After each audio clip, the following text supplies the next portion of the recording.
All right. Welcome to the A's Philosophy YouTube channel. I am A's Philosophy, and I basically just wanted to have an event, discussion, whatever tonight, just because it's been a while.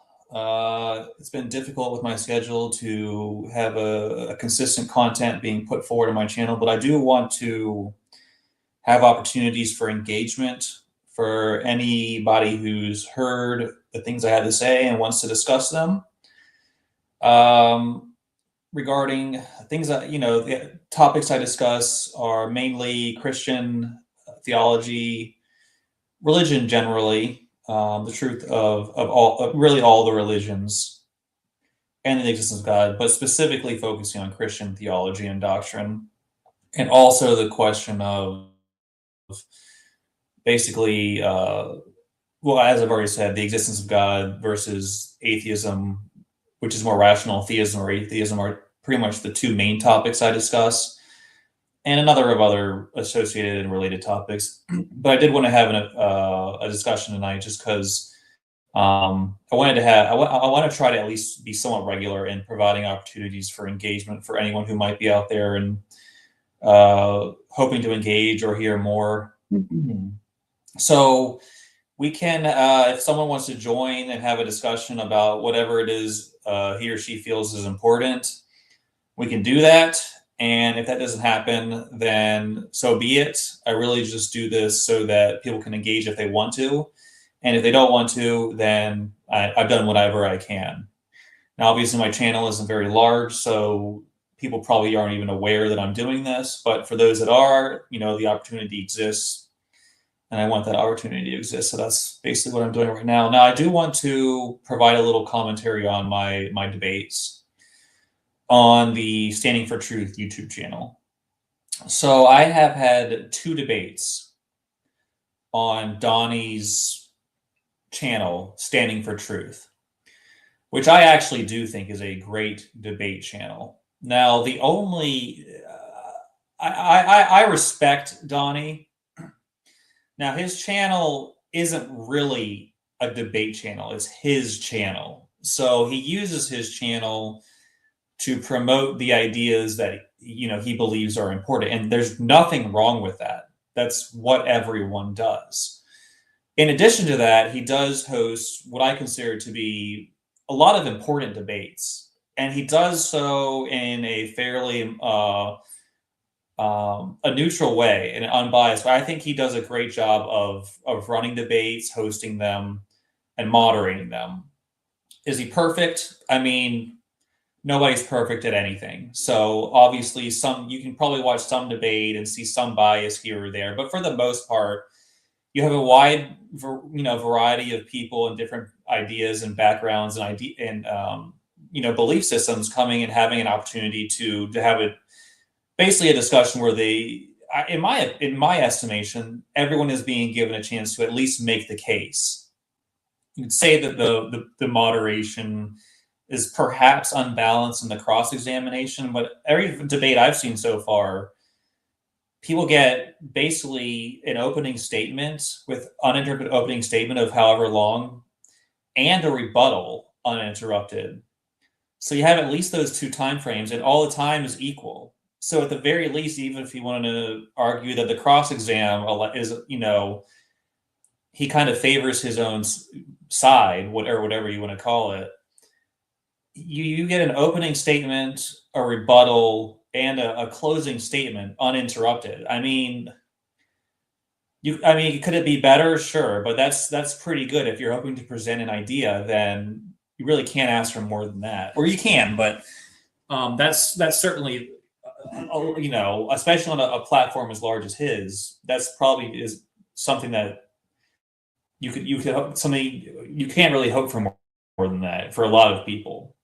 So I really appreciate and respect Donnie's channel, and he actually allowed me to come on his channel and have two debates. And I haven't really commented too much on my debates, just because I really wanted to take enough time to make sure that I was aware of how people were responding. And I think enough time has passed by now because the last debate I had, the second debate, was, I think, before Thanksgiving. So that was at least a month and a half ago. So people have had enough time. If they want to address what I've said, they have had enough time to do it. Now, both of the debates in which I've participated have over 1,500 views at my last count. So, and I know that a lot of big names watch Donnie's channel and they watch the debates because I constantly see them talking about the debates and reviewing them and critiquing them and basically playing off of them. So a lot of people in the Christian theological, environment are aware of the debates, watch them, and know what's going on there.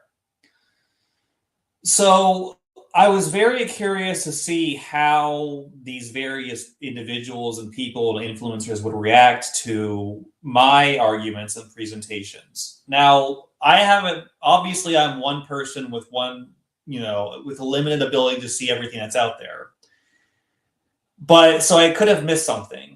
That's entirely possible.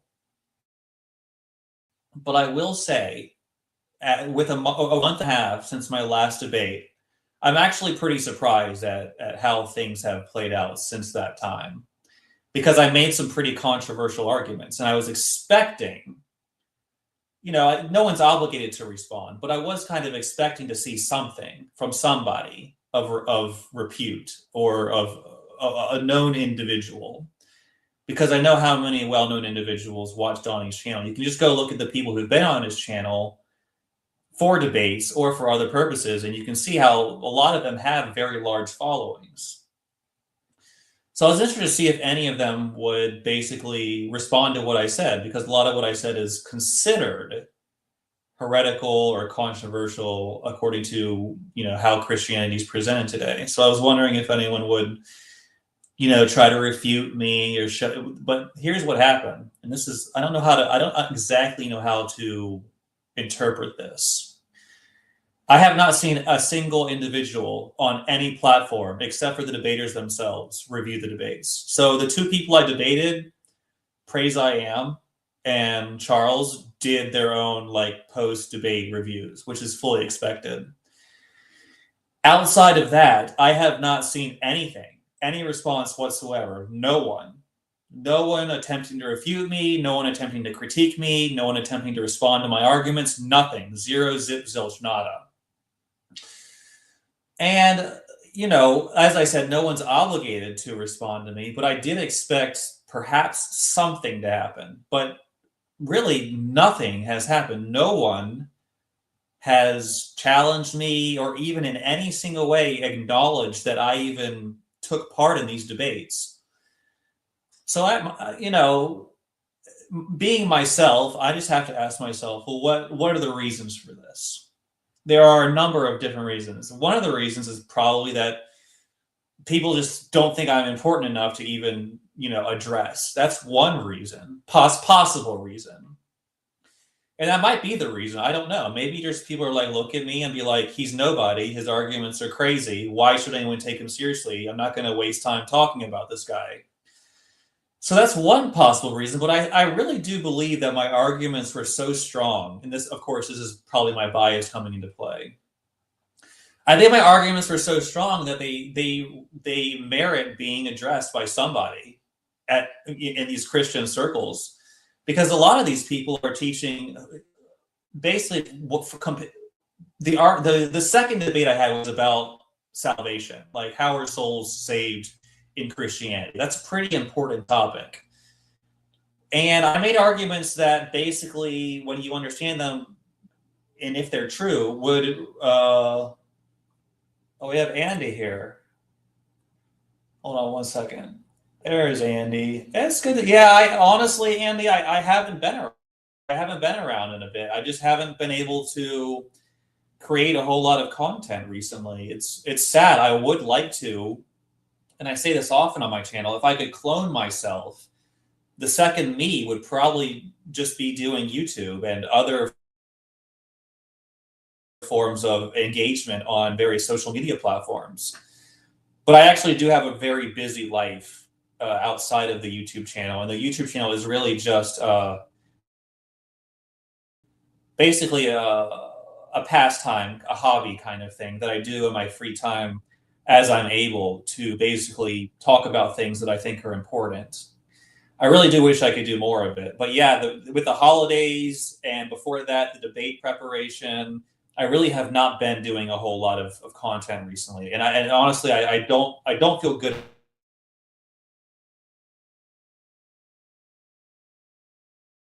get on and just do something. And one of the reasons for that is because I do a lot of my outside of the YouTube channel, I spend a lot of time listening to what other, Christian theologians are saying on the various platforms. And when I'm driving around in my car, which I drive a great deal for basically my occupation, I drive a lot. I actually listen to. I look around. Wherever I'm driving around, I listen to like the Christian theology. I look for the Christian radio station to see what it is they're programming people to believe, or they're basically whatever. I look for the radio stations or whatever it is that basically where people are learning about Christianity in that format. So I'm constantly, even when I'm in my car driving around, I'm listening to Christian preachers and teachers on the radio or wherever, or on my phone. I'm doing a lot of it. I'm doing it all the time.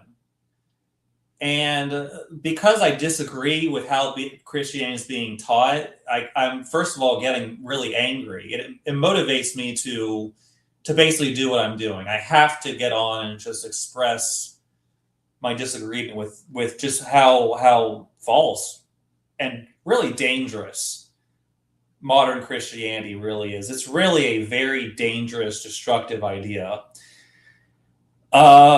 Now there are a lot of good people who are in churches and in these churches that teach these things. And but the average person, I don't know what's going on. Like, I don't think they really understand the depth to a deep level what's being taught to them. George Alexander, I can't say shalom shalom. I'm not sure I've ever seen you in my chat, but whatever your perspective is, thank you for being here. But when I think about I think most of the people who go to church don't really understand the deep theological implications of what's being taught in the pulpits. They just want to, for a lot of them, it's probably a social gathering. I mean, I'm sure a lot of them are sincere in their faith. They want to have a relationship with God. And so, they try to find a church that seems like, has a nice congregation, and the sermon, should inspire you and things like that. We got Null, this one guy. Good to see you as well. So I'm not sure how many of these people are actually listening to what they're being taught in terms of the doctrine. But for those who are,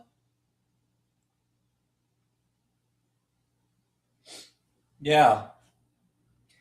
But for the people who do listen to Christian doctrine and what's being taught in the pulpits, and actually take it to heart and actually base their lives on it, I feel. Well, first, I feel sorry for them because they're being grossly misled, and they're being taught a doctrine that, let's just get to the base of it. Ultimately, what's being taught should be just ultimately true. There's a God, and this God created the universe and created humanity, and basically has outlined how he wants us to interact with creation, what the guidelines are, what his expectations are. Obviously, I use the pronoun, the male pronoun he, but I don't think God is like a person with a male body. I just, But anyways, so really, what people are being taught should be true. Now, it can't be verified, so a lot of this is faith-based. But once you get past that, let's say it's worthy of being taken seriously.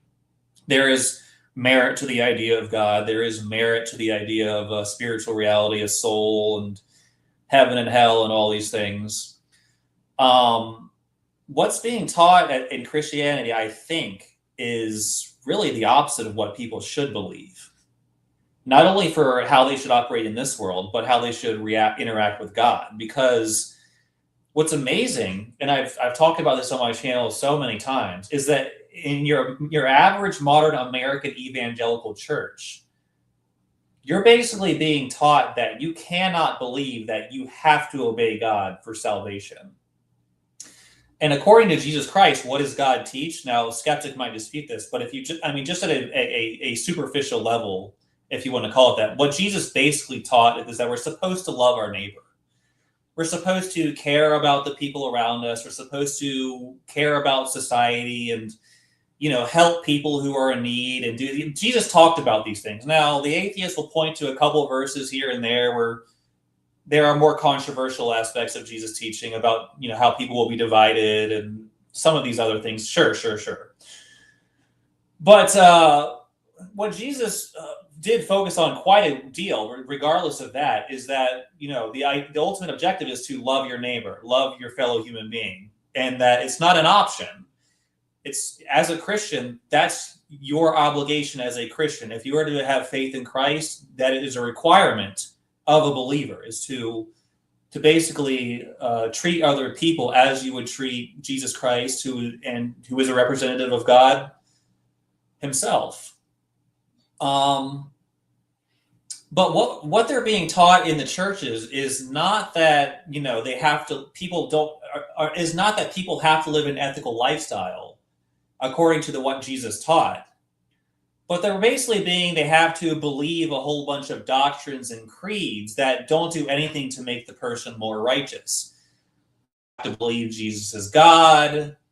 They have to believe that Jesus died for their sins. They have to believe this, that, or the other thing. And their beliefs and the propositions they affirm, to believe the Trinity. Jesus didn't talk about any of these things. He didn't care if people believe in the Trinity. Jesus never mentioned, nobody in the Bible mentioned the Trinity a single time. Now, you can argue that if you piece together various Bible verses that you come up with a Trinity doctrine. But you never find a single person in the Bible teaching the Trinity. This is just a fact. You never see Jesus.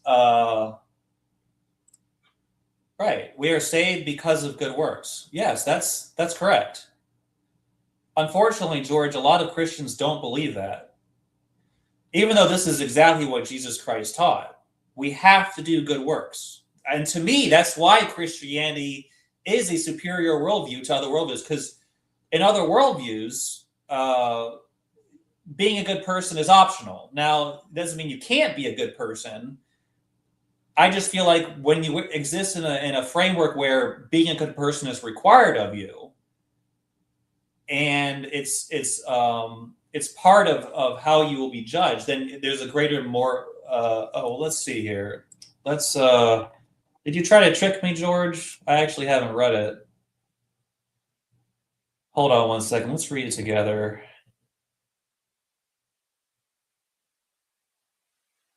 Oops, let's get this over here. Hold on, I'm trying to set all this up. It's been a while since I did all this. Where are we? Come on now. Would you do what I want you to do?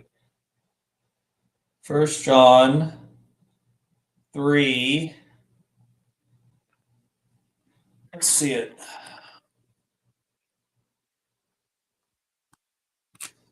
14 to 18 KJV. I'm going to read the NASB. It's probably pretty similar. 1 John 3, chapter 3. Okay, that's where I am. 14 to 18. We know that we have passed out of death into life because we love the brethren. He who does not love abides in death. Everyone who hates his brother is a murderer, and you know that no murderer has eternal life abiding in him. We know this, we know love by this, that he laid down his life for us, and we ought to lay down our lives to the brethren. But whoever has the world's goods and sees his brother in need and closes his heart against him, how does the love of God abide in him? Little children, let us not love with word or with tongue, but indeed, yeah. So that's beautiful. That's beautiful. It's so clear. Like, you can't, basically, if you aren't being an active loving person, then you're abiding in death, and that's obviously spiritual death. So yeah, you're absolutely right. And people don't hear this in church. They hear a bunch of nonsense about how you have to believe in the Trinity, or actually, a lot of churches don't even talk about the Trinity, but the ones that do make it seem like you have to be a Trinitarian. And I'm not even trying to say the Trinity's false. I'm just trying to say that you can believe the Trinity all you want. It doesn't make you a more loving person. If you're not a loving person, it doesn't matter how theologically correct you are. You can believe all the proper, facts about the exact nature of God, but if you're going around stealing, lying, cheating, murdering, I don't think it's going to help you in judgment.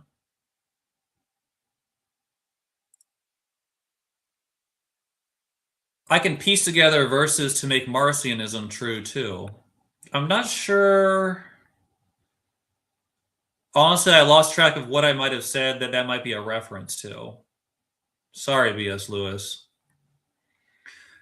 If the thing in question needed saving, then it was dependent on the helper, not the other way around.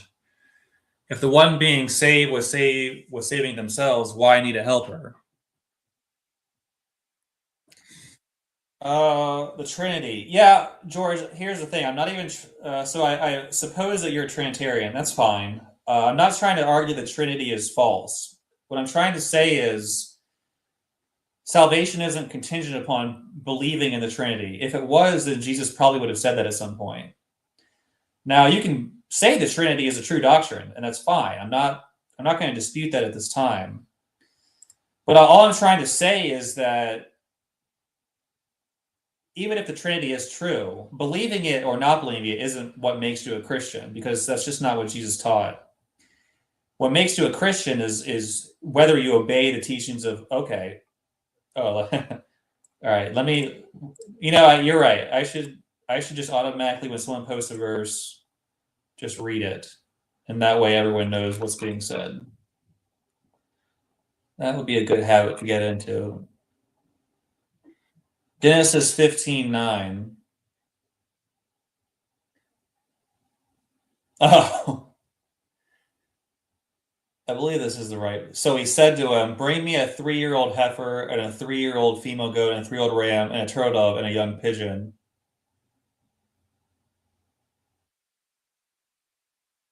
That's the Holy Trinity right there.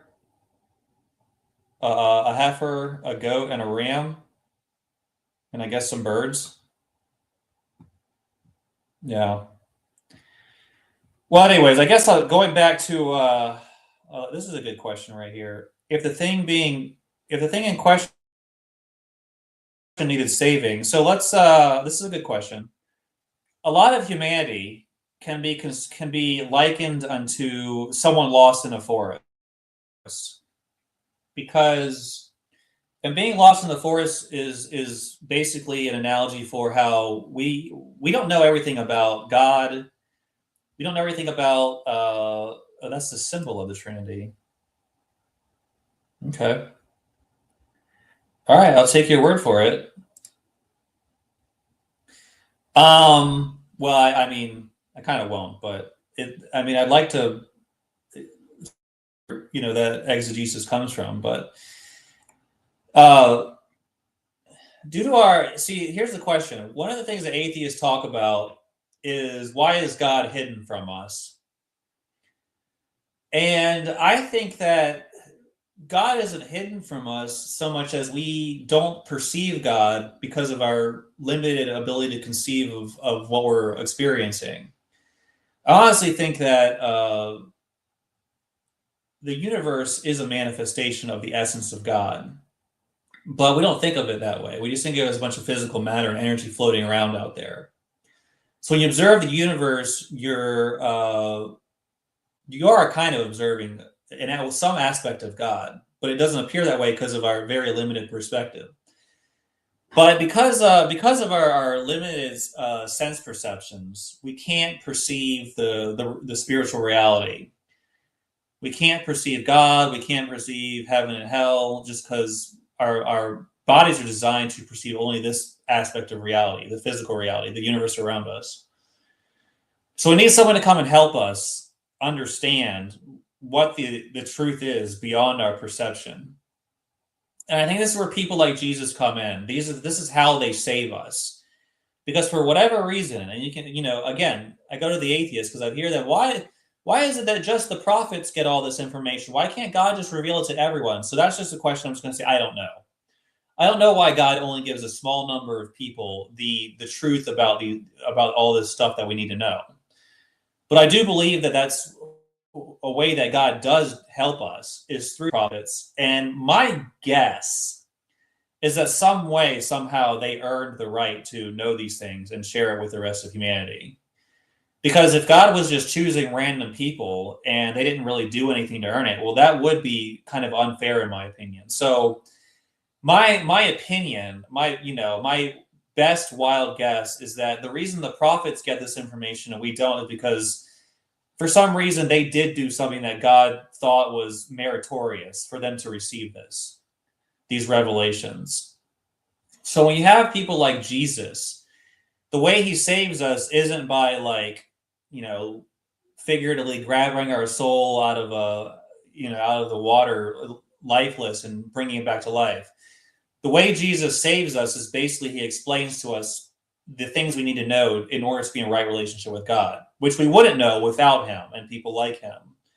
So that's how Jesus is the savior, in my opinion. He saves us by teaching us what it is we need to know in order to be in right relationship with God, which is salvation. Because if you're not in right relationship with God, then your eternal soul will be condemned. So this is really important information. So obviously not talking about salvation in a temporal sense. This is eternal salvation. So if you're living in a way that basically is objectionable to God, you're going to go to hell.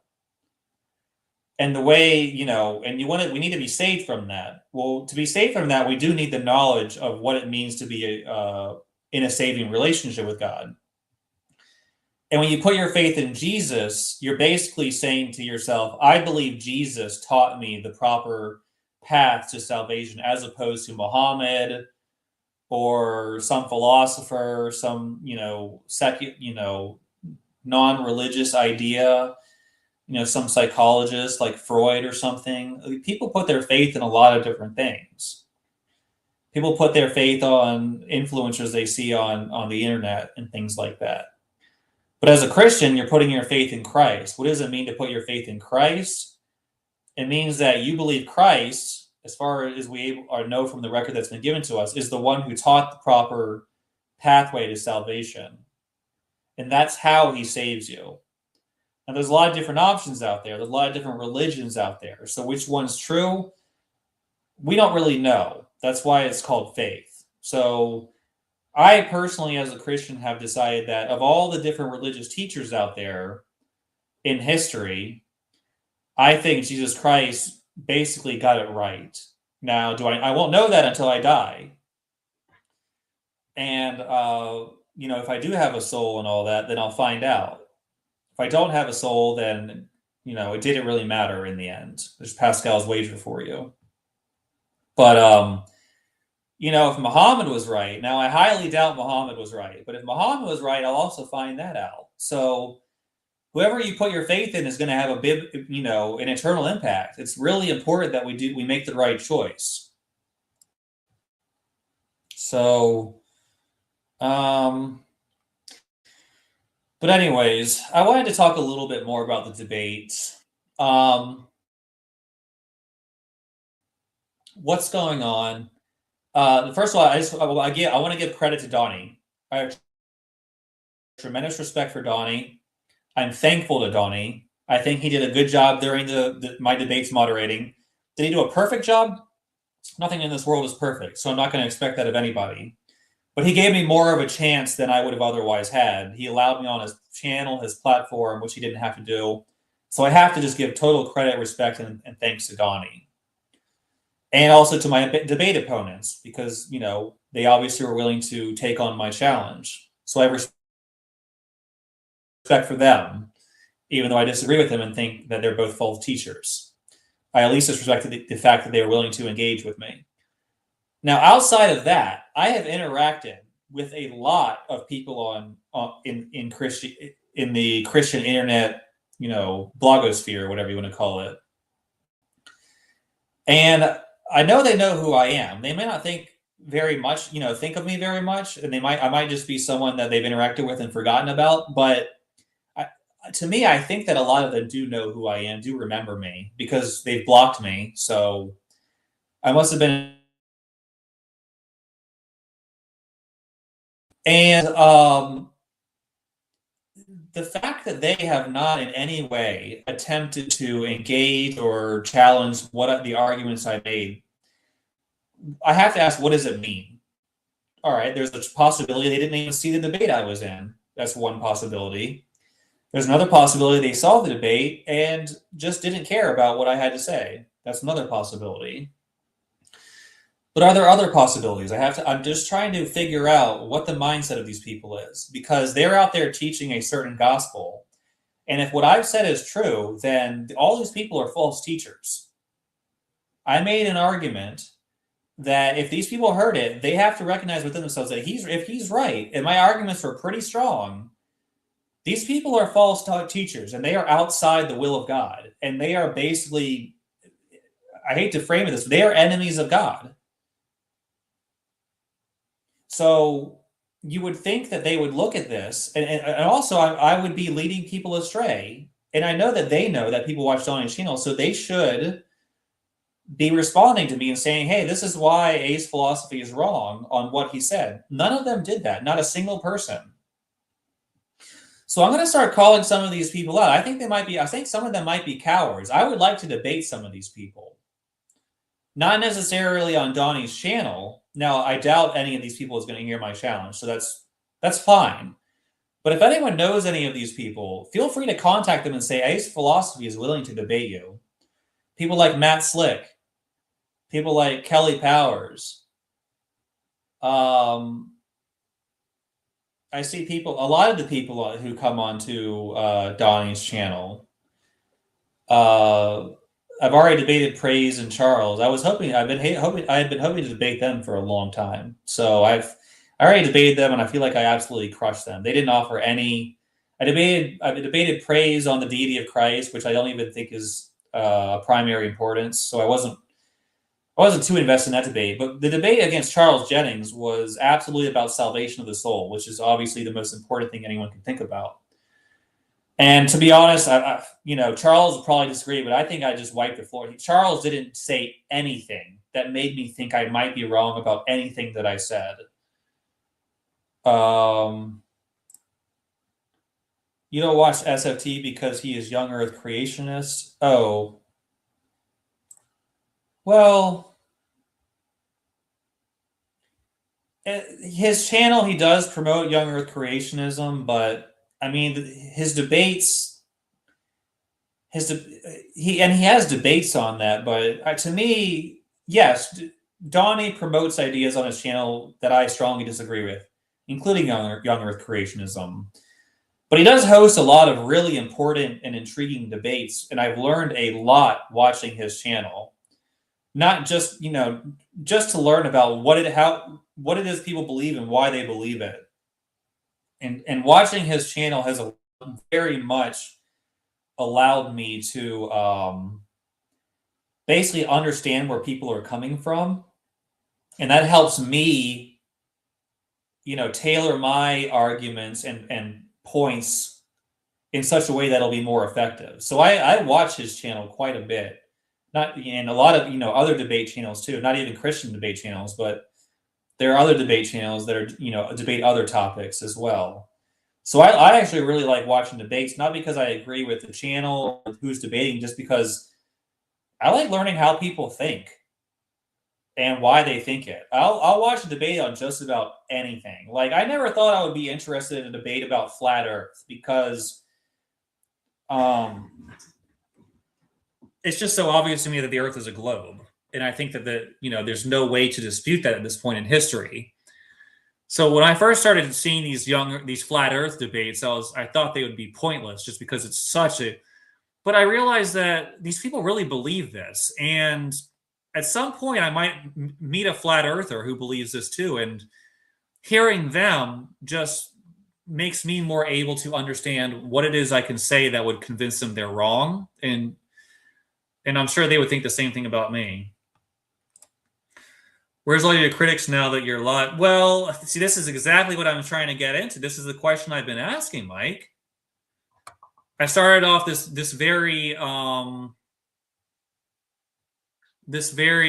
you probably won't see this for a while, but I started off this saying that the reason I do these lives is for people to engage with me, not just people who agree. Although I would like to talk to people who've heard my ideas and are more curious. People who have heard what I've had to say. I just have questions. That's the group of people I would like to talk to most. Because even though I do kind of like engaging with people who disagree with me to a certain extent, I really want to talk to people who are just more curious about my ideas and want to learn more for their own consideration. That's really, to me, the type of conversation that seems the most intriguing. Layla, I haven't seen you in a long time, Layla. Love always. God equals love. Energy can't be created nor destroyed, only transformed. Luke 17:21, Mark 20:12:30-31. Namaste. The divine spark of God in me acknowledges and blesses the divine spark of God in you. Well, that is really touching and wonderful, Layla. Thank you. Thank you for that. I'm glad to see you're out there, and I hope you're doing well. Happy New Year. Yeah, but this is exactly what I'm trying to figure out, Mike, is I've interacted with, and I have videos of me interacting with people, and I'm challenging them to debates, and really not even challenging them, just asking them basic questions. Like the guy Artur from Apologia Center, or whatever it's called. Like I have a couple of videos of him just running from basic questions about Christian theology. But they're questions that threaten his false teaching. And I've challenged him to debates, and he just doesn't want to debate me. Why? Because I'm so crazy. It's not. They come up. Usually, the excuse is I'm too crazy to be engaged or discussed with. Now, I think they're being cowards, but maybe, I mean, I don't know that's the case because I can't read their minds and read their hearts. But I would be willing to debate any number of people on. To me. Here's the thing. I like Donnie's channel, Standing for Truth, and I'm grateful that I was able to debate on it. But his channel isn't really a neutral channel. It's a channel that is based on promoting a certain set of ideals, and there's nothing wrong with that. Again, I just want to stress there's nothing wrong with using your channel to promote the ideas that you think are important, like Donnie does. What I would like to see, though, is if someone wanted to challenge me on a truly neutral debate platform, where basically it isn't a channel based on driving in a certain viewpoint. If there was a debate channel out there that was just about debates and was just neutral and neutrally moderated, there's a number of people out there who I would absolutely be willing to debate who are constantly challenging other people to debates, but I don't know, for some reason, they just don't want to, accept my challenge, even though I'm totally willing to do it. Especially since I've already debated a couple people, and I feel like nothing of substance was offered that challenged my worldview. Nothing whatsoever. So I would be willing to debate people like Matt Slick or Kelly Powers, or really anybody of any repute. Now, I'm not going to debate some random dude who I've never heard from before who just wants to troll, but basically people who are online promoting a viewpoint anyone who promotes the idea, the gospel of grace, the gospel of Paul's theology, Paul and his gospel of grace and his gospel of salvation, and how Paul is his false doctrine of salvation by believing and atonement and things like that. All the people who've been basically misled by the early church, putting Paul's letters in the Bible and making them seem like they have equal authority to the words of Jesus Christ. And Paul's, different contradictory gospel to that of Jesus Christ. Now, this is, called the gospel of grace, the doctrines of grace, whatever you want to call it, sola fide. Even the Catholic Church and the Orthodox Church affirm the epistles of Paul, because the epistles of Paul were put into the Bible before, basically, when the Catholic Church was forming. They voted on it in around the year 400 AD in a couple councils. Now, it wasn't until like the year 1540, the Council of Trent was in the 1540s, I think. A lot of Christians don't know this history. A lot of Christians don't know that the books that are included in the Bible weren't voted on by the church universally until the 1500s. Before that, there was no official Bible. And if you look at very early Christianity, it was a wild west of different beliefs about which books should be included in the Bible and which ones shouldn't. And basically, after several centuries, the New Testament was formed. And because a lot of the church theologians at the time, the bishops and stuff, had grown to like the epistles of Paul,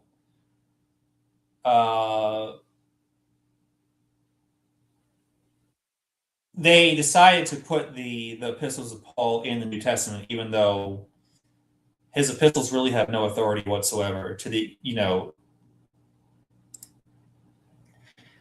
Donnie got patience of a saint, but cray-cray theology.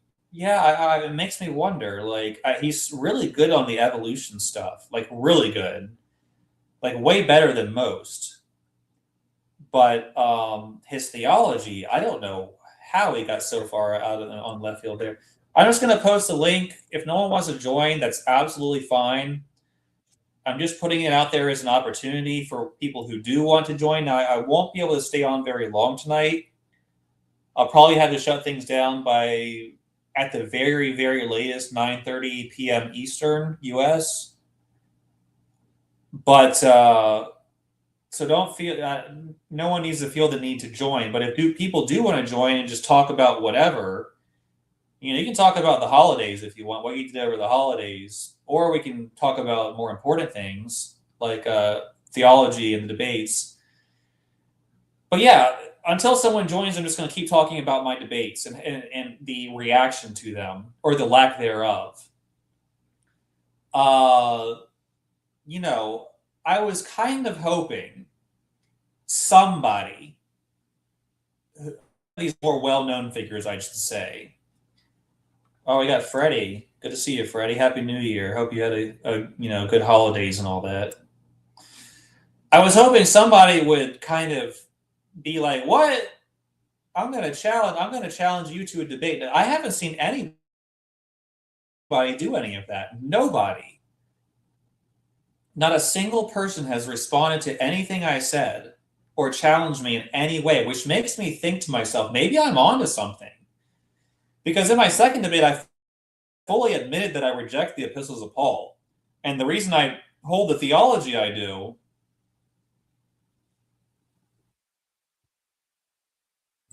someone's coming after you, Freddie. George Alexander's coming after you. You probably didn't want me to call you out like that, but if what he's saying is true or not. So I'm not sanctioning or affirming what he said. I'm just putting it out there.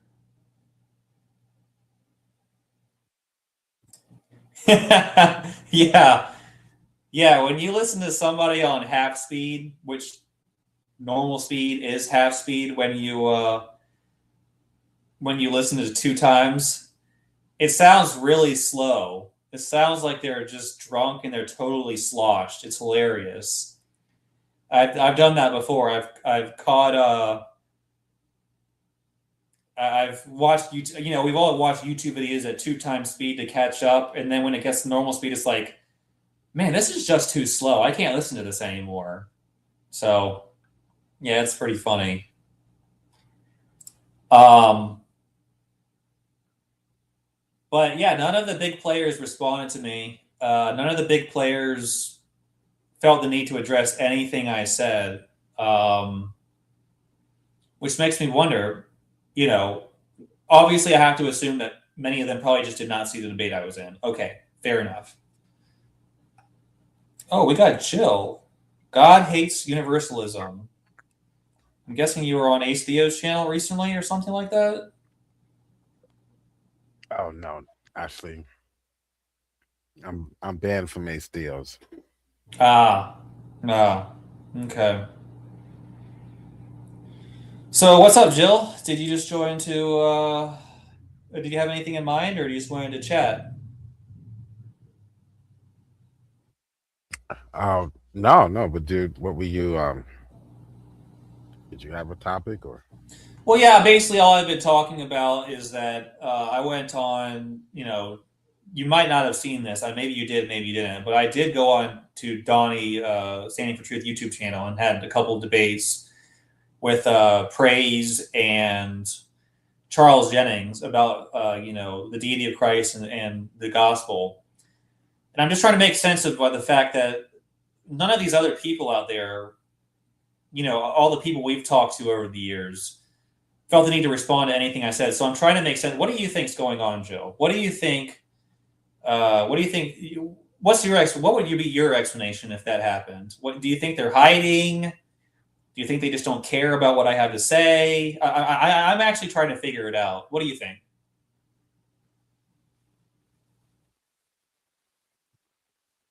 I think they did respond to you. Maybe you just don't understand, or you No, no, there's don't not. care. There is not. If you've seen a video of them responding to my debate arguments, please share it to me because I haven't been able to. I haven't. Now, there's a chance I just haven't seen it and you did, which is why I'm asking people uh, if they've seen Oh, I anything. didn't. Did I you? haven't seen any debate that you have. Oh, You had this debate on standing for truth. I did. Yeah, I was on Standing for Truth. I don't know. Maybe how long ago was this? I This was so the most recent one I've done. I did two of them. One against Praise I Am and one against Charles Jennings. And the more recent one was in like mid November. So it's been over a month and a half now since the most recent one.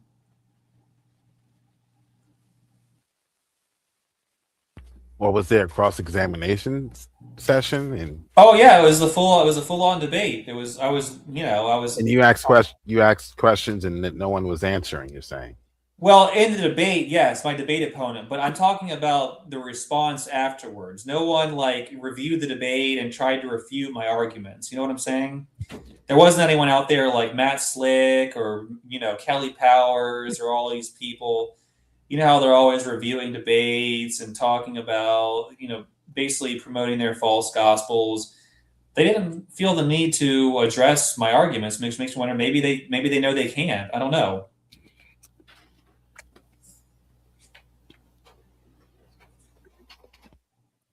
So I was wondering if anyone's seen if any like I'm really curious to know if anyone saw anything that because I can't obviously can't watch everyone's YouTube channel. So I there's a chance I that might have maybe commented on the video if I did watch it. and I'm not talking about you specifically. I'm talking about people who have well you have a channel, I know that, but a lot of these other people who have their channels and who are constantly you know using their channels to teach their version of what they think Christianity is. I didn't see any of them trying to refute my arguments.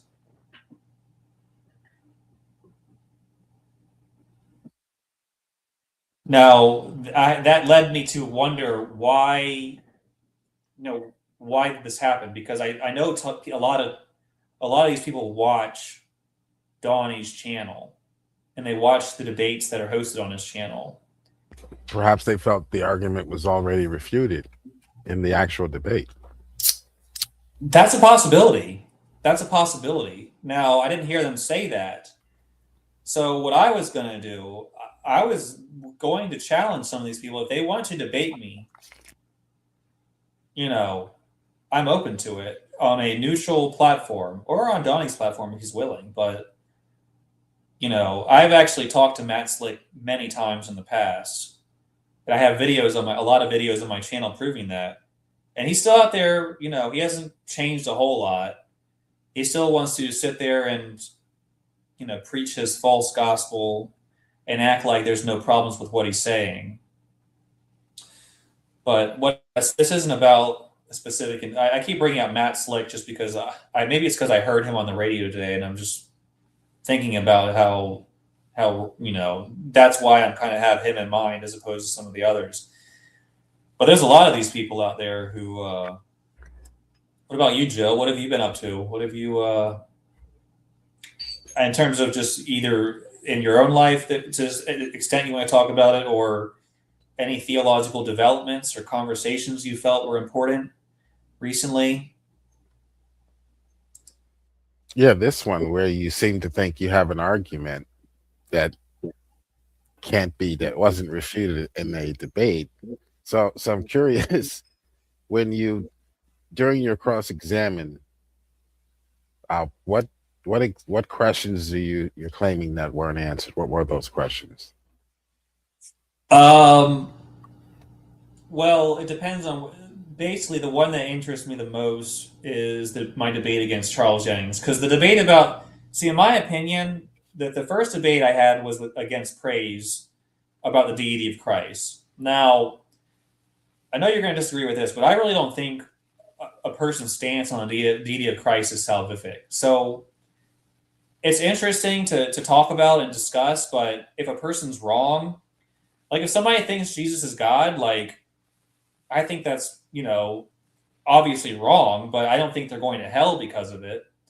But if somebody's out there teaching a false gospel, so the second debate was against Charles Jennings, and we debated the idea that Jesus isn't God is a false gospel. So any gospel that is generated from that notion is automatically a false gospel before you even begin to. So you think that the gospel of salvation is founded on the idea that Jesus is God? That's right. Yes, it's foundational. Yes. So why it was a foundational teaching in the New Testament? So like, where do you see Jesus teaching that people have to believe he's God or they won't be saved?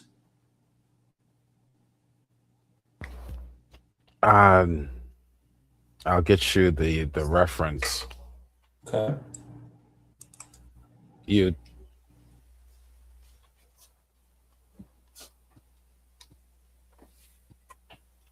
Because you would think if it was that important, there would be a whole lot of statements of, basically affirming that and him teaching that to people. But there are. This is in John 8:24. Yep, one of the most common. Yeah, I've refuted that verse many times, but go ahead. You refuted this? You refuted Jesus' teachings? Yeah, no, I refuted the idea that he's teaching you have to believe he's God to be saved there. We can look at that. Okay, so what is he teaching there, since you're familiar with the verse? Yes, let's look at that. Let me bring it up real fast. Yeah, sure. All right, here we go. So this is John chapter 8:24. So let's just read the context. So let's start in 21. Then he said, this is Jesus talking. Tell us what it is that he is teaching here in contrast to. Right. So let's read the verse. Let's read the verse itself. The verse is this. You can't tell us what. The verse is go this. ahead. Yeah, the verse. Therefore, I say to you that you will die in your sins. For unless you believe that I am He, you will die in your sins. Okay, so the claim for the Trinitarians are Jesus here is teaching that Jesus is saying you have to believe He is God, or otherwise you will die in your sins. So that's kind of what you're arguing, right? That's right. The I am statement, yes. The I am is the claim to be the God in Exodus 3. Okay. That's how God identifies himself. So that's the argument. So let's read the entire thing in context. Then he said again to us, starting in verse 21 and then reading probably down Can you to. tell us what it is that you're trying to bring out from the context so that we know I'm that trying to. Yeah. So that is what I'm trying to show you is that Jesus is making no such claim here. He's not claiming to be okay? So God. what is he claiming? Tell us what he is claiming instead. We're going to read. We're going to read it. Let's read it, because if you read the whole thing, he Okay. says very clearly. He says very clearly. Well, what I'm afraid is going to happen is we're going to read it and you're going to say, "See," but you're not going to tell us what it is that you're looking to find when I'll you explain it. read it. I'll explain it. Right. So Oh, let's start on verse 21 okay. and then read, and then we'll get the full Sure. context. Sure. Then he said again to them, I go away, and you will seek me, and will die in your sin. Where I'm going, you cannot come. So the Jews were saying, surely he will not kill himself, will he, since he says, where I am going, you cannot come? And he was saying to them, you are from below, I am from above. You are of this world, I am not of this world. We already read verse 24. And then going on, he says, so they were saying to him, who are you? Oh, that's a great question to ask. See, one problem that you have with this verse. Wait, can we actually did we read the All right, entire yeah, let's read. Okay, let's context? keep reading. Let's keep reading. Jesus Okay. said to them, what have I been saying to you from the beginning? I have many things to speak and to judge concerning you, but he who sent me is true, and the thing which I heard from him, these I speak to the world. They did not realize that he has been speaking to them about the Father. So Jesus said, when you lift up the Son of Man, Wow. then you will know that I am he, and I do Amen. nothing of my own initiative, but I speak these things as the Father. So Jesus is claiming to be the Son of Man. Keep He going. makes it Keep going. When the okay. Son is man is lifted up, when And I am he he who is lifted up. Go ahead. and he who has sent me So is is he with talking me. about salvation here? Since you want to stop and comment on what's being read, let's comment on what actually matters as Yeah, far as the argument. Is he so referring to salvation here? it When he looks like says, he is. He okay, is. all right, go ahead. Now, Right. remember that statement, I be lifted up. I am he be lifted up. That's talking about him being lifted up on the cross. That Okay, that keep verse is going. not that verse is not in this passage. You It says just nothing agreed about with me that it is talking about salvation, right? If I be lifted up. where does it say, where do we read anything about Okay. Jesus being lifted up here? All right, read. I thought that's what you just read. All right, let me open it up Oh, myself. when you lift up, okay, when you lift up the Son of Man, okay, it does say that Uh-huh. right there. When you Okay. lift up the Son of Man, then you will know that I am He, and I do nothing of my own initiative, but speak these things as the Father has taught me. Okay. And He who So sent me when is you right. lift up the Son of Man, what does that mean? So when you crucify Him, Okay. Well, regardless if you want to say lift it up or if you want to say worship, praise, he's talking about something that is regarding their salvation, and okay, he's not right, bearing witness by himself. He's also bearing witness from the Father where he came okay, from. Right? okay, That's in verse right. 14. If you go all So the the way back, question, if you really want context, you go all the way back to verse 14. all right, let's Okay. just focus on this, just because it's so. The verse here in question is verse 24. Unless you believe that I'm He, you will die in your sins. So who is Jesus Mhm. claiming to be? We learned just a Ah, few verses. Wait, hold on. We learned just a few verses later. He's claiming to be the Son of Man. okay. So you don't have an interpretation of the text. What you've done, Ace, is you taken Son of Man and now you've defined it not based biblically on what Son of Man means, but based on your understanding of the text, Okay, which is well, a flawed understanding. so we're in So that's agreement. not an answer. Okay. Is there a the So Son we're of well, Man, the Son of Man is a claim to deity. But I want you to show me oh, Son of Man in the text. Can you show let's me Son of Man in the text? right here, Because you where? verse What 28. verse? Verse 28. Verse 28. Well, we didn't read that. Yes, we did. When you No, we lift up the didn't. We Son read of down to 20. We read the 24. I told you you would die in your sins, for unless you believe that I am him, right, you will and then die we in your kept sin. on reading. Hold on, we kept on reading, and then when you get to verse 28, No, it we says, "When started you in lift." verse 24, or we started in verse 20, Right. We started in verse 21.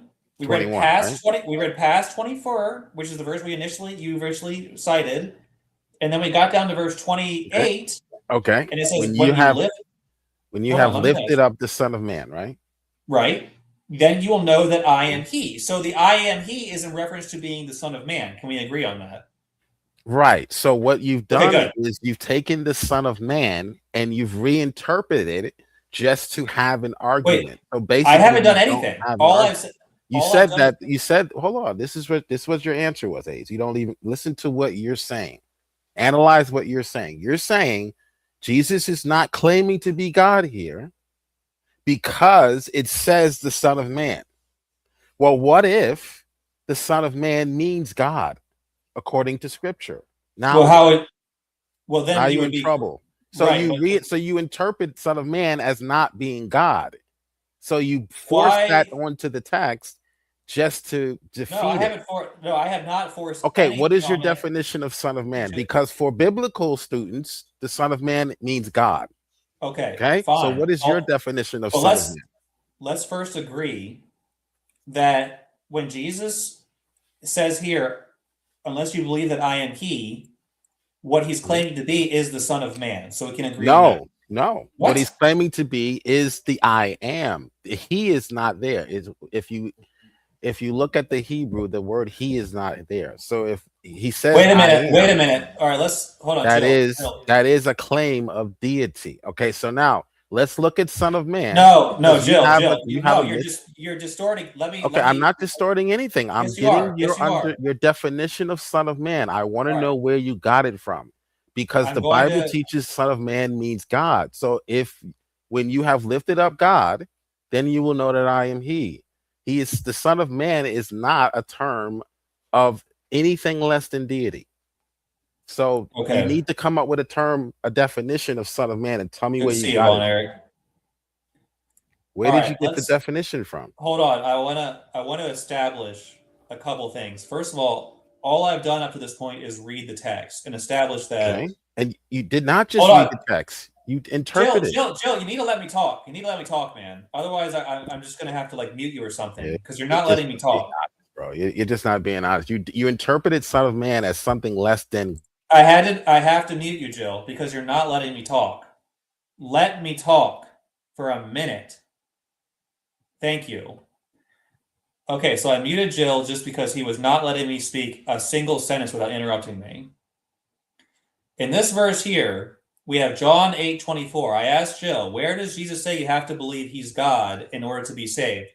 This is the verse right here that Jill brought up, where Jesus says, unless you believe that I am he, you will die in your sins. The next verse, literally the very next verse says, the Jews did not recognize this as Jesus claimed to be. So they asked him, who are you? They asked him, who are you? This is the very next verse. They're trying to ask, well, believe that I am he. Who are you, Jesus? These Jews do not know that Jesus is claiming to be God.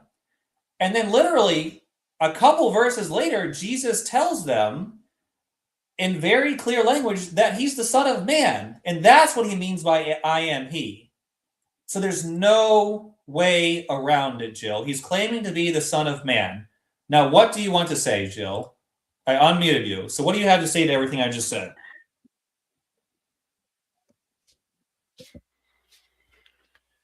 So how So are you getting your definition of Son of Man? Can you I please have not. explain how I you have not. got Son of Man to mean nothing, something less than God? Listen to my question. Mm-hmm. Because when we read this, we don't read anything less than God. So your argument that the Son of Man, it's not talking about God, it's talking about the Son of Man, makes no sense. That's what you're not getting. The Son of Man is a term of deity. It is not a term of something less than deity. All It right. means If that you, Son of Man means God, according to Daniel 6 and 7. When we got. Jesus says he's the Son of Man, he's not claiming to be a son of an actual man. Oh, we got Dirty Varmint in the He's the chat. son of Number. God Hold on, in the sense Jill. that he is from God. He says in this It's same not. It doesn't chapter even that say. he is It says from Son of God. Man. A He Son says of that he Man. is from God in the same chapter, which Jill. you ignored. That's why I brought you up to 14. So, Son of Man here Jill. does not mean that he is merely a man. Jill, how can Okay, the Son how that's where can you the failed. wait, we got Dirty Varmint in the chat. Numbers 23:19. God is not a man that he should, or a son of man that he should change his mind. So that verse just Exactly my point. Because Son of Man here does not mean a regular man. It means God. He so says so how in verse 14. Jill, I read the context to you in verse 14. You ignored that and you came over here and said Son of Man means not God. I'm all asking you, right, where are you getting your interpretation of Son of Man meaning not God? Can you answer to that? all Or you're right. just going to And continue to hold force on. that interpretation on to the text and expect me now Let to me render answer. the I'm text the way trying to answer. you forced it on there? I'm trying to answer. And Andy knows more Yeah, about the okay. Bible Son than of Man, where are you? Please answer because you didn't answer last time I asked you. So please yeah, yeah, answer. Where? actually, yeah. Okay. Andy here in the chat knows more about the Bible than you do because the Son Okay. of Sure. Man comes from Daniel, and it is a personification of the righteous portion of Israel, not an individual person or entity. Okay, Sure. Sure. So but where are you getting your interpretation of Son of Man? well, here, Dirty Varmint asked a perfectly valid question. Why would God describe himself as a son of I'm man? getting mine from verse 14, which is in the immediate context what Jesus is claiming. Jesus Verse is claiming 14, to verse come 14 from, yes, of this he is chapter. saying his testimony is true because he comes from the Father. I came from the Father. So, all right, I let know me where I tie came from, and let me I tie know all where this I'm together. going. Let me tie all this together. You know that the Son of Man means Jesus is God because in verse 14 Jesus says that he came from the Father and that means his testimony is true. Is That that is your argument? correct. No one comes from the Father. The only one that comes from the Father is Jesus Christ himself. Okay, he's the only one that knows the Father on an intimate level because he comes Grant from the Father. Grant He is from the bosom of the Father. so Grant says the The prophet text says. Ezekiel is called Son of Man over 90 times. Are you aware of that? But the Son of Man is never, but Ezekiel, as the Son of Man, has never said to become from the bosom. So Jesus is claiming to be ontologically equal with God, that he came from heaven. Ezekiel never All claimed to right. come from heaven. So you got to do better than just using Son of Man in in other contexts. In this So context, Son of Man means God. So so what you you're can go to saying, other let me contexts if you'd uh, like, but that's not going to no, work. I want to use the verses that you're putting forward. So you're using John 8:14, which says nothing about any son of man to define the son of man. And the reason we know that the son of man is God is because of this verse, which just says that Jesus knows where he came from and where he's going, Yeah, and that he that's yeah. tests and that his testimony is true. That's right. It's a related. If you're looking for a related verse where Jesus says where he's saying where he comes from, okay, that's important. Ezekiel comes from a mother and a father, but Jesus is claiming to come from the Father. He's not claiming to come from a father on earth. He's claiming to come from a father in heaven. Remember, Mary was the vessel that God used, but the Y chromosome, the male part came from God.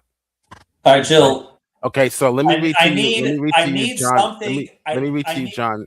Let me read to you the related verses, okay? Okay. All Where right. it talks Okay. Okay. about where Jesus comes from. This is Okay. in Okay. John Go. 16. John 16. No, I want to Yeah, go. Let me get there. Let me get there. Because yeah. John 16.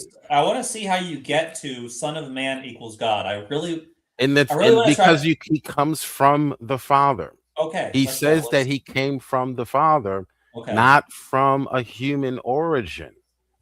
okay. So here's the Okay, thing. Even if that's true, and how do he's you get God from? if that's true. Yeah, but you have what you're trying to claim is that the term Son of God necessarily, or excuse me, the term Son of Man necessarily is defined as God. So I want False. to. So False. That's a misrepresentation of what I just communicated for the okay, past 5 minutes. I okay. said So in what are this context, hold on, because you got to get this in order to understand it. In this context, what your friends in the chat are doing is they're bringing up context where it talks about Son of Man, when it talks about a human being a son of man, like Ezekiel. Ezekiel was born from a mother and a father. Jesus is not claiming to be that son of man. He is claiming to be the Son of Let Man, me ask you the this. Ancient of Days. That's what he's It, claiming to be. Okay, so Jesus is claiming to be the Son of Man from Daniel chapter 7. from Is that Daniel. your Yes, argument? that's Oh, okay, correct. so let's go there. Let's go there. Then. Well, let Let's me go read there. the supporting verses. This is John Okay, 16, John 16. We're gonna verse get there 28. eventually. Okay, this is where Jesus Verse. is claiming to come from the Okay. Father. Okay. Okay, All right. I came forth from the Father and have come into the world. okay. I am leaving the So world. is anyone? Hold on, let's stop there. Because I like to read and I like to analyze as I read and reflect, so that way I don't miss anything. I Okay. came from the Father and have come into the world. How did Jesus get Okay. into the world? He How was did Jesus get born. into the He was world? born by Mary, according to the text. What does he say here? Let's just analyze what Jesus is saying here. Where did he come from? He How came did from the Jesus Father. okay, so he came into the world from the Father. All right. Okay, can anyone else say that? Uh, I probably. Why wouldn't someone else be able to say that? Everyone else has a human father, right? That's how we came into the world, through a human father. Well, you. Jesus didn't have a human father, according to the story. You don't have to believe the story. That's your problem. But according to the story, Jesus did not come into the world through an earthly father.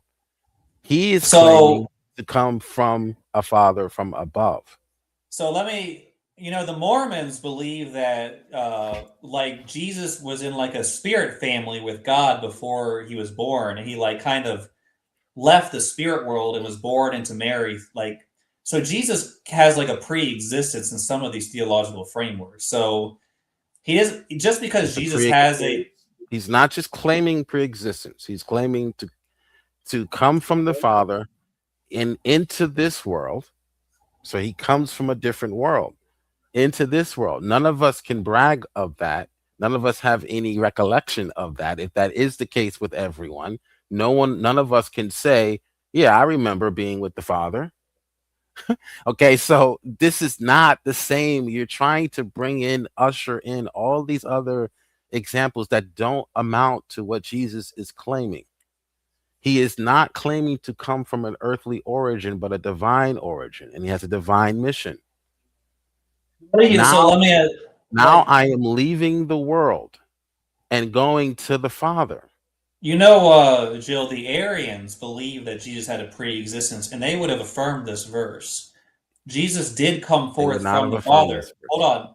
Nope, Yes, they would have, because what they not would the say way we is understand it. Maybe a yes, different in a different understanding. they would not agree with the Trinitarian interpretation. But then they're not affirming the verse. But they would say that Jesus had a pre-existence with the Father and was sent from heaven to earth in from the spirit world into the womb of Mary to basically inhabit Christ, the body of Jesus. So there's multiple ways to interpret this verse. They don't necessitate that Jesus is God. I Doesn't came necessarily. from God, and then in other verses he says, "I came down from heaven." But let me So ask you this: there's a this bigger is question. So says both. you have God being born from God. Is that not a problem The for you Father, yes. logically? No, the Father and the Son. Yeah, Yeah, but the problem is that's why they're if called the Father and the the Son. whole That thing makes sense, right? but the whole thing is that God doesn't come from anything. It always exists. So if you have him Uh-huh. coming forth from something, that means he had a beginning. Well, he came into the world, so this So is what's he called. had a Are pre-existence. So you going he to had a allow me to pre-existence. answer, or are you going to Okay, ask me more questions as soon as I start speaking? go ahead. So, John touches on this as well, that the Logos, which was God, became flesh and dwelt among us in verse 16. Okay. So this is not something that is new to John. He'd already told us who Jesus was in the prologue to his entire book. So, I mean, to say Son of God means anything less than God here is not an interpretation of the scriptures. It's All you right. forcing that Well, onto the here's the text. thing. Your viewpoint is completely different from the viewpoint of like basically all the scholars, which That's is false. that well, You couldn't let me name finish my one. statement. The Couldn't name scholars one. say that the Son of Man is reference to Daniel chapter 7 prophecy. So let's go read that. If You you go couldn't name read, one. You couldn't name one that it's basically holds to it's the all of them. notion. It's all of them. You couldn't name one that holds to the notion that Son of Man is not a term referencing God, All right. So referencing God. Daniel chapter 7, 13. This is Can you what Jesus is provide a talking. scholar? Let's not focus on that. Let's just read this verse. I kept looking in the night visions, Okay. and behold, with the clouds of heaven, one like a son of man was coming, and he came up to the Ancient of Days and was presented before him, and to him was given dominion, glory, and a kingdom, that all the peoples, nations, and men of every language might serve him. So we have the Son of Man being given dominion, glory, and a kingdom. So how can God be given dominion, glory, and a kingdom? Yeah, If that you're means asking questions that don't have anything to do with the Trinity. God can give something to himself, and Jesus can likewise give the kingdom back to the Father in the end times. So this showing me verses where each one of them are sharing in the but glory. you're That saying here's the problem. can I finish my point, please?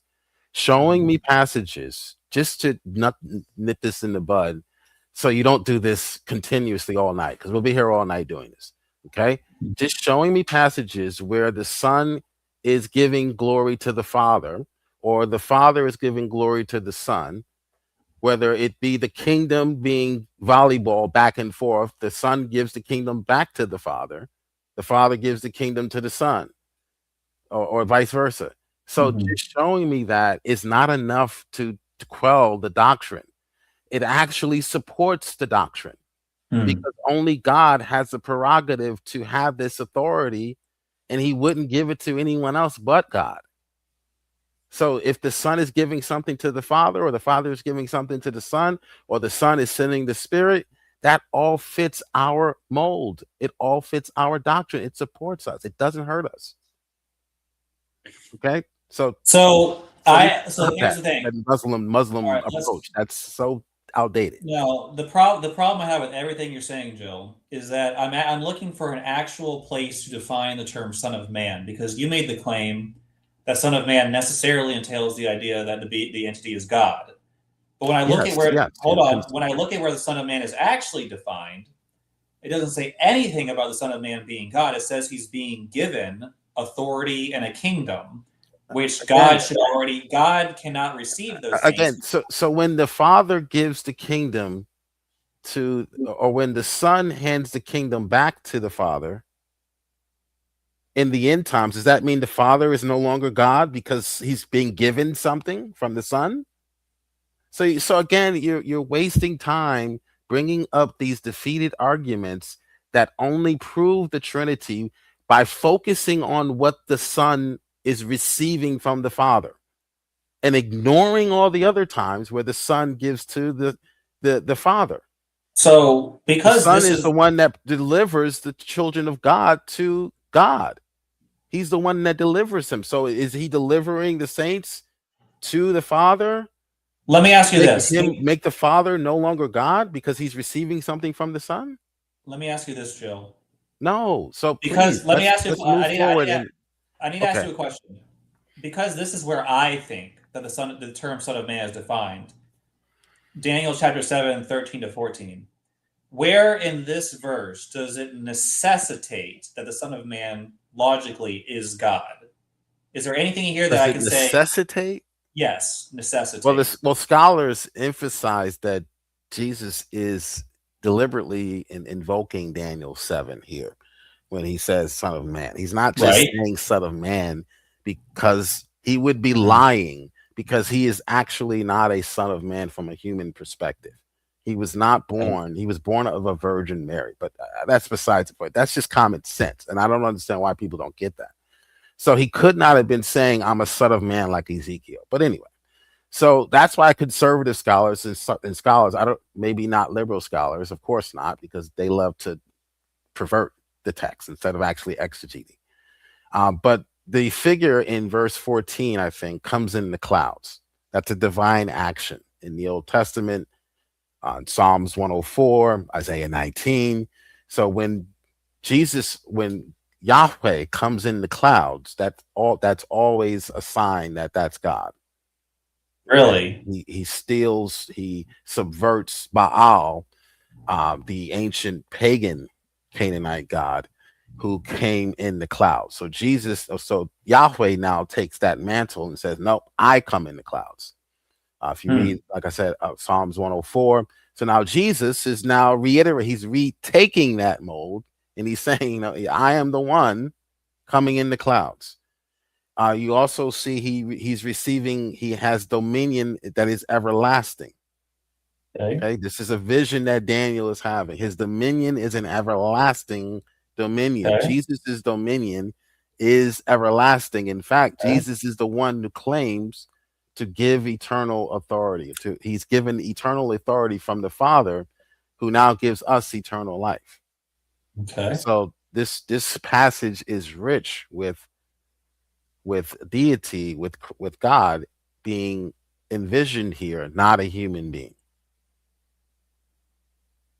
Yeah, I'm agreeing a lot with Andy's interpretation than yours. Let me get this Everlasting straight. dominion, right? So the fact that Jesus is coming in the clouds, that's something that only God does. No one Mhm. else can do that. So that means Right. Jesus is God. And Jesus is given an Mhm. everlasting dominion. And who in the New Testament is given from the Father an everlasting dominion? Dum, dum, da, dum. That's why conservative scholars say this is referring to Jesus. And Jesus is trying to tell you that this is talking about me, the Father and the Son. The Son is given authority from Right. the Father in the New Testament, What do correct? you say to someone? What do you say to someone who Oh, says oh, that God this is huge. Is the Son given authority and is? glory and a Yes. kingdom from the Father in the New Testament? So now do you see why we say Jesus is claiming Yeah. to be the Son of No. Man in To the New Testament? me, God cannot be. If God is given dominion, that means He didn't have the dominion before, which means that God is sovereign over all things. So that means He didn't have Oh that my sovereignty. God. So the only way that this works is the Trinity. Otherwise, you have God. You're on the right track, but a little skewed off to the right. So you might derail if you're not put right back in your place. Okay, so you're right. If this is speaking about God doing this or giving dominion to anyone else but Himself, but God, you would be correct because God would be given dominion to a creature, something that was created, not worthy of Mm. having that authority, or he would have to create another god like himself to Mm. give dominion to that his double ganger, if you will, or his some sort of demigod. Okay, so that's why the doctrine of the Trinity makes the most sense here, because the Father and the Son claim to be eternally God. None of them were created; they claim to have always existed. That's why John starts out the way he does. Okay. Uh, okay. So I asked you. Remember, this conversation began. I asked you, where does Jesus say you have to believe He's God in order to be saved or a That's Christian? right. You went to John 8:24. I showed you that Jesus isn't claiming to be God, but He's claiming to be the Son of Man. And now we know Then who the Son John, of Man is. and when we went to the verse that defines where the Son of Man reference is, Uh-huh. it said nothing about the Son of Man being God, but it said He came in the clouds, which could mean, which I His guess, dominion is an everlasting but dominion. it's a dominion that's given to Him, Whose right? So, dominion is an everlasting dominion? Now you're just being dishonest. Come on, we just went over this. This okay. is not So hard. let me Whose ask you this: dominion? can God? Hold on, hold on. You're not just gonna gloss over that. Whose dominion is an everlasting dominion? Is it God's or someone else's? The dominion that's given to Jesus is everlasting according to the text, Okay, but so who else has an everlasting dominion? I guess God, but Okay, so God has an everlasting dominion and Jesus has one. right, but Jesus because it was given to Him. If it hadn't been given to Him, He So wouldn't have it. God gave someone else an everlasting dominion If that's what it seems. I don't see why that's and logically glory possible. and a kingdom. Yes. So how So, can God be okay, given glory? Isn't you're God like right. the essence of And glory? isn't that exactly what Jesus claims in the New Testament? He claims to be the someone who's given authority. Like, Okay, how can so God be so given authority? okay, so your issue is not whether or not Son of Man he is claiming deliberately invoking Daniel, which he clearly is doing. He is Right? clearly invoking Daniel by trying to match what Daniel said to himself and apply it to himself. Your issue is that you don't believe God can give authority to another. No, it's That's a wrong. that's a different issue. I don't believe God can receive authority because that would Oh, mean. okay, Well, hold on. Let me finish.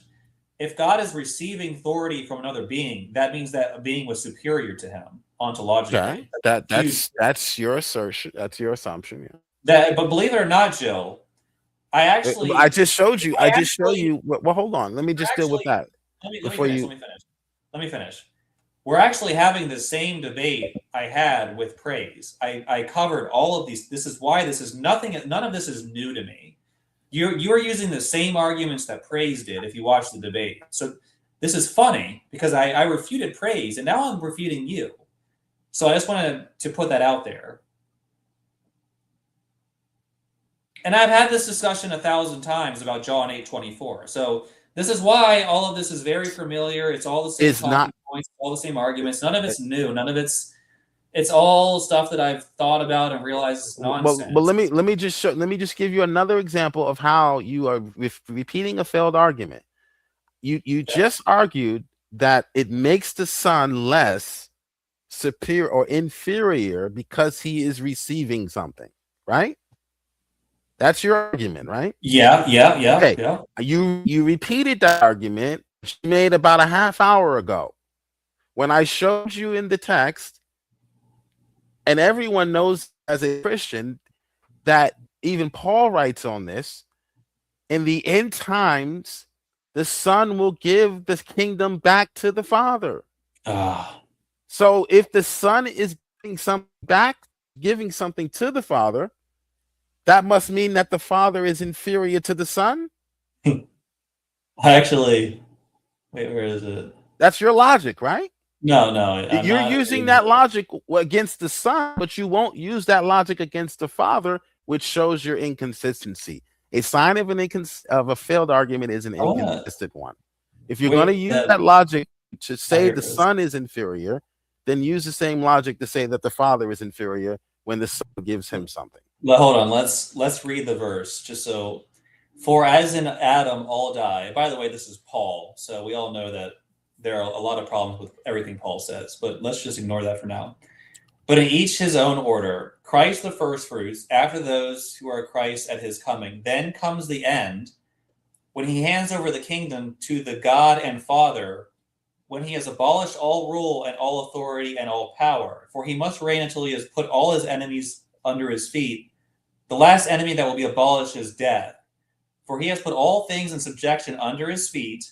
But when he says all things are put in subjection, it is evident that he is accepted who put all things in subjection to him.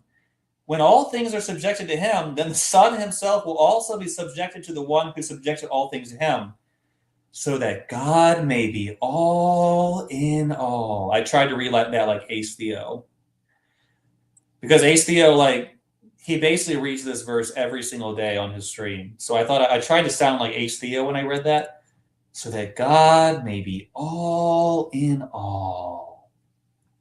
But it specifically says right here in the very verse, Jill, that God was the original one who put things under the subject of Christ, but he's accepted because he's the one who did that.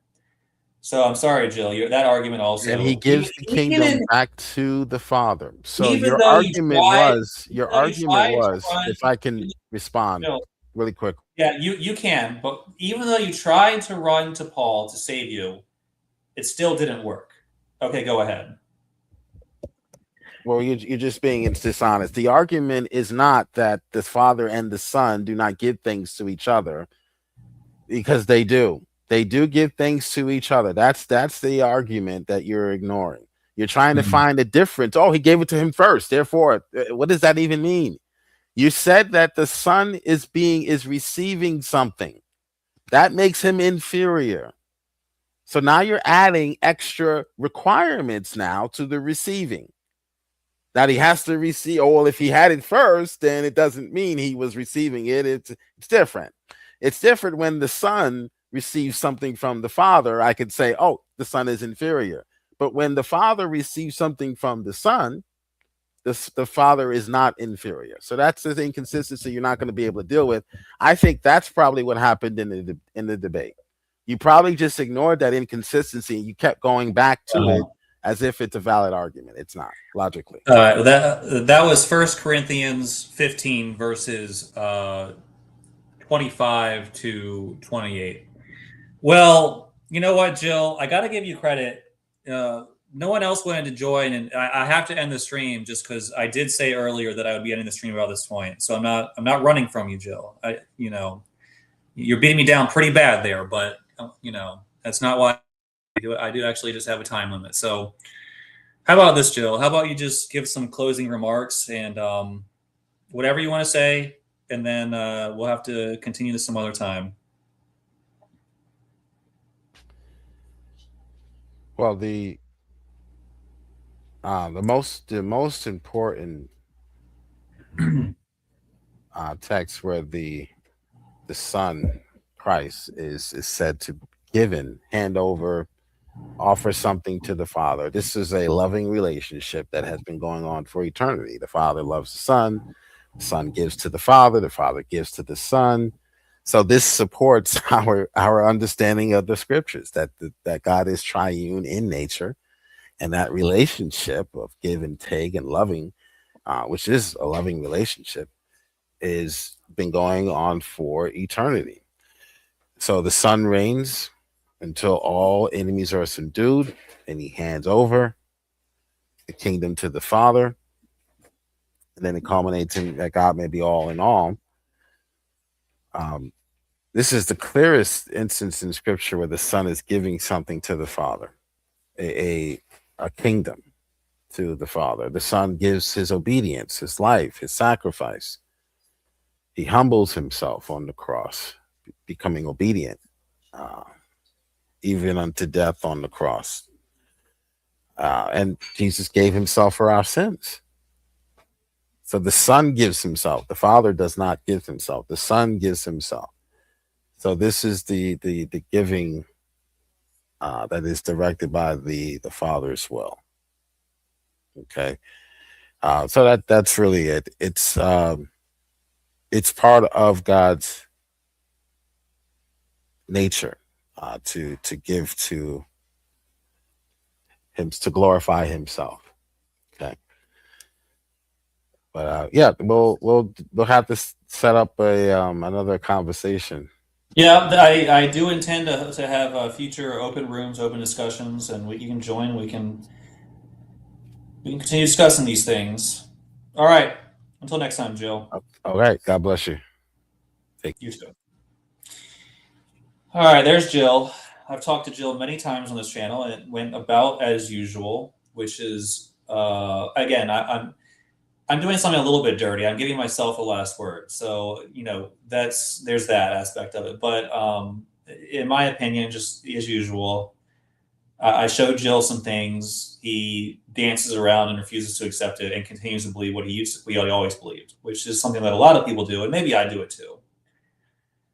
But remember the question, as far as this particular conversation, I was talking about how, a lot of people make it out like believing that Jesus is God is what makes someone a Christian. And sure enough, Jill joins and says, well, you can't have the gospel without Jesus being God. And so I ask, well, okay, so what you're saying is you can't present the gospel to someone without the notion that Jesus is God being part of it. Yeah. So I asked the question, where does Jesus say you have to believe he's God in order to be saved? And there's one verse in the entire Bible. There's only one verse that even comes close to that. And it's John 8:24. And I've been hearing them point to that verse for years because it's really the only thing they have that even comes close to teaching that. So I've studied it very deeply. And what I realized very early on is that, of course, they were misinterpreting it. And if you go and read it, it doesn't say anything like that. It's very clear that's not what it's saying. what it's saying. So what? How the let's go read it. Let's go. Let's do this one more time. And I'm sorry to just kind of do this without someone to cross-ex me, but I'll kind of go through my logic and explain why I don't think anything Jill said made any sense whatsoever or had anything that was even close to true. So where do you have to believe Jesus is God to be saved? John 8:24. All right. So therefore I said to you that you will die in your sins, for unless you believe that I am He, you will die in your sins. First of all, we'll get away from the textual critical issues with John, the Gospel of John. Just it's one of the Gospels. This is recorded as what Jesus said. Let's go with it. Unless you believe that I am He, you will die in your sins. All right. So where is Jesus claiming to be either God or the? So right here, I am He. Ego I am He. It means I am. In the Old Testament, God's name is I am. Okay. If that was the only verse, you might have a case, except there's context. And when you read the context, what's going on? Remember, he's talking to Jews who would have known the Old Testament, and they would have recognized a reference to God. The very next verse, they ask him, "Who are you?" So they clearly the reference. They do not see that Jesus is obviously claiming to be God. And the fact that some translations put He there means that a lot of translators disagree, because if Jesus is claiming to be God, well, the name of God isn't I am He, it's simply I am. So when you see the differences in translation there, you know that there's a difference about how exactly this should be translated. It's not clear that Jesus is claiming the divine title. Okay, but Jesus is going to answer their question. Jesus said to them, "What have I been saying to you from the beginning?" And you read down a little bit, and then he says what I am He is a reference to. It's to the Son of Man. So the Son of Man is who he's claiming to be in verse 24, when you tie it all back. Then all they have to say is, well, the Son of Man means he's God. Okay. So I asked him, how do you prove the Son of Man means God? And Jill went through all the talking points that I've heard before. Well, he came forth from the Father. He rides in the clouds. These are things that only God can do, except those are things that they interject into the text. It's not actually there. There's things that they make up in their mind. It's not a logical necessity to interpret this way. In fact, there's a lot of reasons to disagree with them, such as in the Daniel 7, which is where the Son of Man title is actually defined. You have Jesus receiving authority from the Ancient of Days. And of course, the idea of God receiving authority from another entity is very problematic for a number of reasons. So again, the only evidence that Jill put forward that you have to believe Jesus is God is actually extremely weak evidence, which is strange. If it's so central to the gospel and salvation, you would think Jesus would have made it much more clear than that, but he didn't, because it's not part of the gospel. I see no reason to include John as canon. It paraphrases from and contradicts the synoptics and draws Dionysian elements directly from Euripides. It's dirty from head to toe. Also conveniently ambiguous and written suspiciously late. Yeah, scholars have pointed out issues with John. Basically, if John existed in as a vacuum, it might not be so problematic. But when you start to look at the synoptics and the issues there, and how it kind of mirrors the synoptics, but also appears to differ from them in ways that are not easily reconcilable, it does raise a lot of questions. But we unfortunately don't have time to go into all that right now. And yet, scholars do seem to think that John was written much, much later. I mean, not much, much later, but it is clearly a later development chronologically from the synoptics. You could also make the claim that Jesus was referring to himself as the light of the world, as that phrase was one of the few antecedents. Yeah, there's a lot of issues with thanks. Good to see you, Andy. Good to see you again. I hope you're doing well. Happy New Year. Oh gosh. Thomas, you joined when I was shutting down the stream. Oh, okay. I was like, why is he saying, "Oh gosh"?